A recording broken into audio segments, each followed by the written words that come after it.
മനസ്സിലായോ? ഇത് actually metallic ബോധി ലീഫാണ്. ബോധി ട്രീയുടെ താഴെ ഇരുന്നിട്ട് ജ്ഞാനം നേടിയ ബുദ്ധൻ്റെ കഥ നമുക്കറിയാലോ. അതുകൊണ്ട് തന്നെ ബോധി ട്രീയുടെ ലീഫും ഭയങ്കര പ്യോർ ആൻഡ് ലക്കിൻ്റെ പ്രതീകമായിട്ടാണ് ഇവിടുത്തെ ആൾക്കാർ കൺസിഡർ ചെയ്യുന്നത്.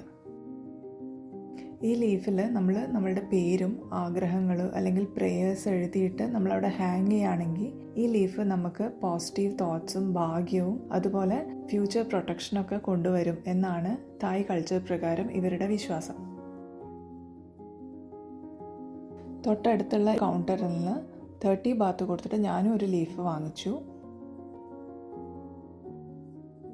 ലക്ഷക്കണക്കിന് ആൾക്കാരുടെ ആഗ്രഹങ്ങളുടെയും പ്രാർത്ഥനകളുടെയും ഒക്കെ സ്മാരകമാണ് നമുക്കിവിടെ കാണാൻ പറ്റുന്ന ഈ ഹാങ് ചെയ്തിട്ടുള്ള ബോധി ലീവ്സ്. എന്തുമാത്രം വൈവിധ്യമാർന്ന ആചാരങ്ങളും വിശ്വാസങ്ങളും ആണല്ലേ ഓരോ സ്ഥലങ്ങളിലും ഉള്ളത്.